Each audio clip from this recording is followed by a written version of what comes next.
진짜 잃어버린 아들이라는 제목으로 말씀을 나누겠습니다. 오늘 본문 굉장히 유명한 본문이고 모르시는 분이 거의 없을 거라고 생각합니다. 제가 별도로 오늘 본문의 스토리를 이야기하지 않아도 이미 머릿속에 거의가 다 알고 있지 않을까 싶습니다. 한 아버지에게 두 아들이 있는데 이 둘째 아들이 아버지에게 자기에게 돌아올 몫을 달라고 요구합니다. 본래 이 유산이란 아버지가 돌아가시면 그 다음에 주어지는 것이 몫인 건데 아버지가 아직 살아 계시는데도 자기의 몫을 달라. 이것은 억지입니다. 이건 어거지예요. 아버지가 시퍼렇게 살아 계시는데 자기에게 돌아올 유산을 미리 떼어달라. 어쩌면 이날 이 설교를 들었던 예수님 주변에 있던 사람들 중에 바리새인과 서기관도 있었고 죄인과 세리가 있었거든요. 어쩌면 세리들이 약간 그런 눈총을 받았을지도 모르겠어요. 왜냐하면 그들은 억지로 사람들에게 세금을 거뒀으니까요. 그런 면에서 약간 오버랩이 되는 그런 부분일지 모르겠습니다. 아버지는 둘째 아들에게 몫을 미리 줍니다. 적지 않은 금액이었을 것입니다. 이걸 가지고 둘째 아들은 마치 잃어버린 양처럼 아버지께 독립을 선언하고 밖으로 나와 먼 나라로 가서 허랑방탕하게 유흥을 즐깁니다. 결국 모든 것을 잃고 나중에는 돼지를 치고 돼지가 먹는 쥐염 열매라도 배를 채우려고 하지만 그조차도 녹록지 않는 지경에 떨어지게 되죠. 자, 우리 15절과 16절 말씀만 한번 같이 읽겠습니다. 시작. 가서 그 나라 백성 중 한 사람에게 붙여 사니 그가 그를 들로 보내어 돼지를 치게 하였는데 그가 돼지 먹는 지염 열매로 배를 채우고자 하되 주는 자가 없는지라. 이 돼지라는 이 단어, 유대인들에게 돼지는 정결한 짐승이 아닙니다. 유대인들에게 돼지는 되새김질을 못하기 때문에 부정한 짐승이에요. 지금 예수님의 말씀을 듣고 있는 사람들 중에 이 죄인과 세리들, 이들은 바리새인과 서기관들의 입장에서는 부정한 사람들이에요. 꼭 돼지 같은 사람들이에요. 그래서 이 탕자가 돼지를 치는 부정한 사람이 되었다라고 했을 때 또 바로 그들의 얼굴이 약간은 화끈거렸을지 모르겠습니다. 결국 이 둘째 아들은 그 지경이 되자 아버지를 생각하게 됩니다. 자, 17절 말씀을 또 한번 읽어보죠. 시작. 이에 스스로 돌이켜 이르되 내 아버지에게는 양식이 풍족한 품꾼이 얼마나 많은가. 나는 여기서 줄여 죽는구나. 자, 우리 아버지에게 품꾼이 있어요, 없어요? 예, 품꾼이 많아요. 품꾼이 많은데 어떤 품꾼이 많아요? 품꾼임에도 불구하고 풍족해요. 양식이 풍족해요. 먹는 것에 있어서 문제가 없다라는 겁니다. 이것은 비단 먹고 사는 문제만이 아니었겠죠. 제가 남아프리카 공화국에 있었을 때 거기에는 와인 농장, 포도 농장이 굉장히 많습니다. 저희가 작년에 선교지 신방을 남아공으로 갔을 때 저희 신방대원들도 그곳 현지 그 포도 농장 주인에게 초대를 받아서 간 적이 있어요. 정말 너무너무 땅이 넓습니다. 그리고 수십 명의 이제 말하자면 흑인 노동자들이 이제 그 밭에서 일을 하죠. 근데 저희가 초대를 받았던 질리언이라고 하는 현지인 포도 농장은 자신의 포도 농장에서 일하는 이 흑인들을 위해서 학교를 지어줍니다. 엄마 아빠가 농장에서 일을 할 때 자녀들이 집에 있을 거 아닙니까? 그래서 이 아이들을 위해서 학교를 지어주고 월급을 주면서 선생님을 고용을 합니다. 그래서 이 아이들에게 공부를 가르쳐 줘요. 뿐만 아니라 정기적으로 건강검진을 받도록 해줍니다. 이 남아프리카 공화국은 에이즈가 심합니다. 그래서 수시로 건강검진을 받고 의료 혜택을 제공해 줍니다. 또한 자녀들하고 함께 살 집이 있어야 되겠죠. 집도 다 지어줍니다. 그래서 집도 지어줘서 그 농장에서 일하는 이 노동하시는 분들이 편안하게 안전하게 그곳에서 머물면서 쉬기도 하면서 또 자녀를 돌보면서 농장에서 일을 할 수 있도록 풍족한 품꾼이죠. 탕자가 그런 아버지를 떠올린 겁니다. 만일에 평소에 이 아버지가 자신의 집에서 일하는 이 품꾼들, 자신의 농장에서 일하는 이분들을 학대하고 함부로 하고 막말하고 거칠게 다루는 모습을 기억했다면 탕자가 돌아왔을까요? 아버지, 내게 돌아올 몫을 좀 미리 좀 주십시오라고 했을 때 아버지가 이 아들의 머리채를 잡고 이런 말종을 봤나라고 하면서 이 아들에게 그렇게 험하게 다루셨다면 이 아들이 과연 돌아갈 생각을 했겠나?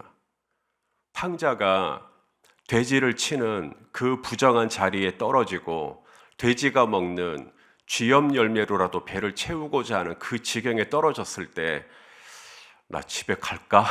집에 가서 내가 아버지의 아들이라고는 염치가 없어서 말 못하겠고 그래도 아버지 집에서 내가 품꾼 중에 하나로라도 있는 게 낫겠다라는 생각을 할 수 있었던 것은 아버지의 선하심 때문입니다.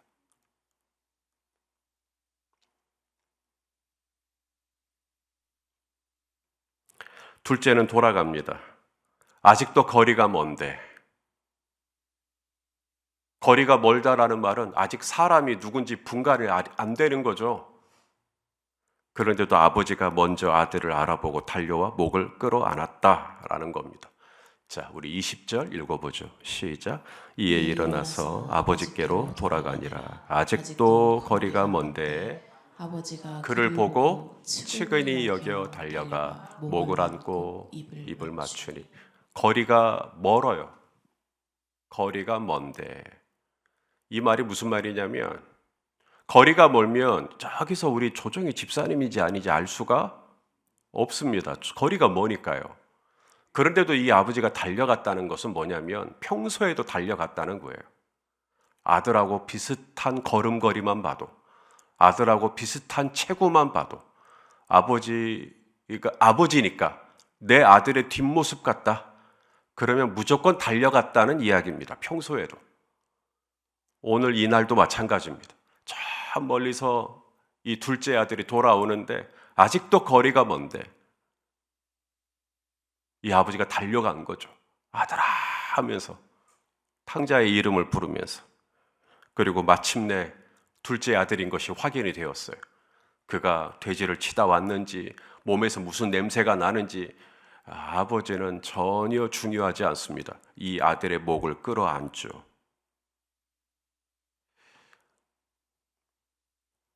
잃어버린 양은 목자를 찾아갈 수가 없습니다. 잃어버린 드라크마는 주인에게 스스로 찾아갈 수가 없습니다.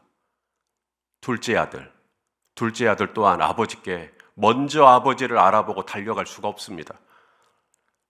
목자가 양을 향해 달려가고 여인이 드라크마를 향해 달려가고 아버지가 아들을 향해 달려가고.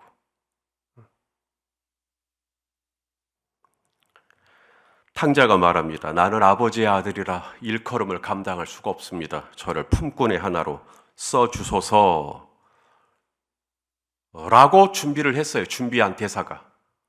그런데 오늘 본문에 보면 이 아들은 나를 아들이라 감당할 수가 없습니다. 품꾼의 하나로 써주세요라고 하는 이 대사를 하기도 전에 아버지가 먼저 아들에게 이야기합니다.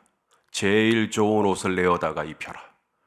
자, 우리 22절, 24절 읽어보죠. 시작. 아버지는 종들에게 이르되 제일 좋은 옷을 내어다가 입히고 손에 가락지를 끼우고 발에 신을 신기라.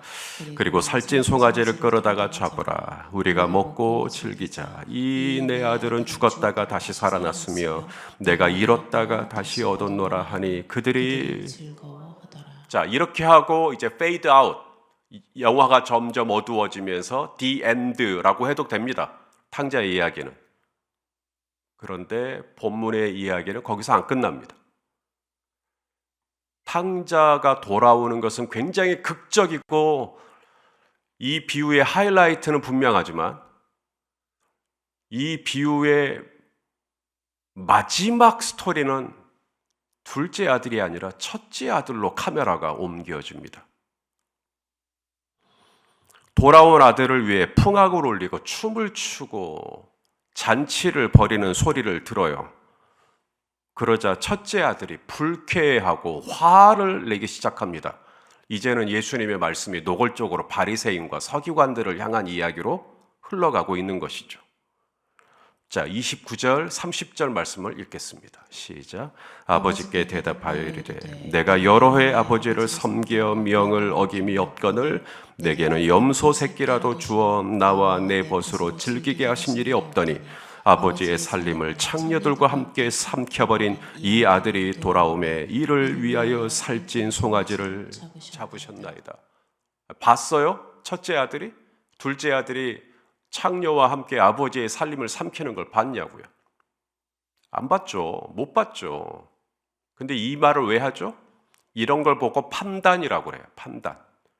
판단이 뭐냐면 내 주관적인 해석이 들어가 버리는 겁니다. 나는 본 적이 없어요. 근데 나는 이미 판단을 다 하고 있는 거예요. 저 사람은 저런 사람일 거야. 저 사람은 이런 사람일 거야. 그리고 그 판단을 적어도 세 사람에게 옮기면 세 사람이 다른 사람에게 옮겨질 쯤에는 이미 사실이 돼버립니다. 아버지의 살림을 창녀들과 함께 삼켜버린 아들이 돌아왔다. 큰 아들의 불만이 뭐죠? 그런 아들을 위해서는 살찐 송아지를 잡아주고 평소에 아버지를 섬겼던 자기에게는 뭣도 안 줬다고요? 염소 새끼 한 마리도 안 줬다. 그러니까 이 첫째 아들은 아버지가 어떤 아버지인 거예요? 인색한 아버지인 겁니다. 이 둘째 아들은 왜 돌아왔는데요? 아버지가 선하시니까. 아버지는 풍성하신 분이시니까. 아버지는 너그러우신 분이시니까. 아버지는 관대하신 분이시니까. 아버지는 선하신 분이시니까. 근데 이 선하신 하나님, 선하신 아버지랑 같이 사는 이 첫째 아들은 아버지를 인색한 아버지로 생각하고 있는 거죠. 나에게 염소 새끼 한 마리도 안 주는 아버지. 아니, 자기가 달라 했으면 염소 새끼만 줬어요? 살찐 송아지도 다 주죠. 그런데 안 주는 아버지. 나에게 이런 기도도 안 들어주고, 이런 소원도 안 들어주고, 이런 바람도 안 들어주는 아버지. 그리고는 저 아버지의 살림을 창기와 함께 말아먹어버린 저 사람의 기도는 다 들어주고, 이렇게 가는 것입니다. 이 첫째 아들의 비극은 아버지랑 그렇게 가까이 살면서도 아버지를 잘 몰라요. 세 가지를 몰라요. 아버지의 선하심을 몰라요. 자기가 가까이 하고 있는 이 아버지가 얼마나 선하시고 얼마나 좋으신 분인지를 몰라요. 자기가 사는 이 배우자가, 자기가 지금 살고 있는 내 부모님이 얼마나 좋으신 분인지를 몰라요. 밖에 분들은 오히려 알아요. 그런데 가까이 있는 사람은 오히려 몰라요. 그래서 아버지가 정말 선하신 분이시고, 그래서 그 집에는 풍족한 품꾼이 그렇게 많고, 그런데도 이 첫째 아들은 그저 아버지는 인색하고, 아버지는 나한테 이것도 안 주고, 아버지는 나도 이것도 안 해주고, 이런 아버지. 그 다음 두 번째, 이 첫째 아들의 비극은 아버지의 선하심을 잃어버린 것과, 둘째가 뭐냐면 아버지와의 인티머시, 아버지와의 친밀함이 없어요. 여기 보세요. 29절을 보시면 이 아들이 이렇게 시작을 합니다. 아버지께 대답하여 이르되 내가 여러 해 아버지를 뭐 했다고요? 섬겼다고 말합니다. 이 섬겼다라는 말이 둘로스예요. 종이에요, 종. 첫째 아들은 아들이에요. 첫째 아들은 장남입니다. 품꾼이 아니에요. 그런데 이 첫째 아들은 지가 종처럼 산 거예요. 바리새인과 서기관들이죠. 유대인들에게 첫째 아들은 그냥 첫째 아들이 아닙니다. 첫째 아들이 되면요, 장남이 되면 형제들이 갖는 모든 유산의 2배가 장남 겁니다. 둘째 아들이 자기 몫을 달라 했다고요? 아버지는 아들이 둘밖에 없으므로 당신의 재산을 3등분했을 겁니다. 그리고 둘째 아들에게는 3분의 2를 줬을 거예요.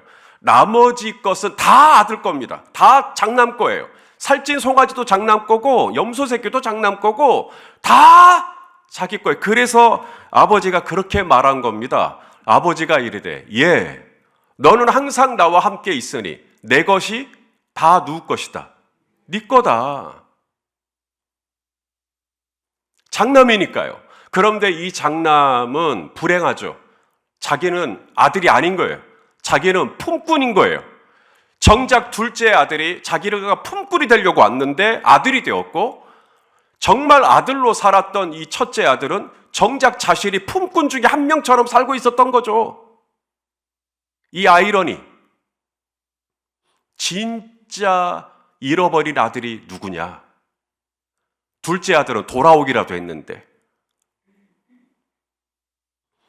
마지막 3번째, 첫째 아들의 불행은 뭐냐면 아버지의 선하심을 몰랐고 아버지와의 친밀함을 몰랐고 마지막이 뭐냐면 아버지의 부요함을 누리질 못했어요. 아버지의 아들로서, 장남으로서 아버지 것이 다 내 건데, 하늘과 땅과 그 가운데 있는 모든 것이 다 내 건데 이걸 누리지를 못해요. 얼마나 하나님 나라가 풍성한데, 먹고 마시는 것이 하나님 나라 전부가 아니잖아요. 의와 평강과 희락. 우리가 지금 사순절을 맞아 감사의 길을 쓰고 있는데 하루하루 하나님이 저와 여러분을 위해서 베풀어 놓으신 하나님의 나라의 부요함이 얼마나 좋은데, 날씨도 요즘 좋죠. 물론 미세먼지는 많아서 좀 힘들지만 사람도 좋죠. 나에게 일할 수 있는 것도 줘서 좋죠. 우리 성도님들 감사에 이렇게 쓰신 거 보면 정말 은혜로워요. 막 7개, 8개 막 그렇게 쓰시더라고요. 하나님의 나라의 부요함을 누리고 있는 거죠. 하지만 이 첫째 아들은 그걸 다 놓치고 사는 거예요. 인색한, 교회 안에 있는 게, 믿음 생활하는 게 자기는 너무 불편한 거예요. 얼마나 부요한데, 얼마나 풍성한데. 살아가시는 성도 여러분, 오늘 이 탕자의 이야기가 이 첫째 아들의 이야기로 끝난다는 것은 어쩌면 예수님께서 이 잃어버린 아들의 비유의 방점이 첫째 아들에게 있을 수도 있습니다. 우리는 과연 하나님을 믿고 하나님의 아들과 딸이 되었음에도 하나님의 선하심을 얼마나 알고 있습니까? 좋으신 하나님, 좋으신 하나님. 오늘 새벽에 좀 기도하다가 생각나면 한 번씩 불러봐 보세요. 우리 하나님이 얼마나 좋으신 분인지, 그리고 우리 하나님이 얼마나 나를 가까이 하시는 그 하나님과의 친밀함, 그리고 하나님의 부요함. 오늘 이 하루 이러한 것들을 풍성하게 누리는 하루가 되시기를 주의 이름으로 축원합니다. 기도하겠습니다. 존귀하신 주님, 탕자의 이야기를 통해 오늘 우리에게 메시지를 주셔서 감사합니다. 첫째 아들처럼 아버지께 늘 가까이 있다고는 하나 오히려 하나님을 잘 알지 못하고 그 하나님의 선하심과 하나님의 친밀하심과 하나님의 부유하심을 놓치고 살지는 않았는지, 오 하나님, 다시 한번 우리의 마음을 일깨워 주시고 우리가 하나님 안에 있는 이 부유함을 마음껏 누리며 감사하며 찬양하는 이날 하루가 되게 하여 주시옵소서. 예수님의 이름으로 기도합니다. 아멘.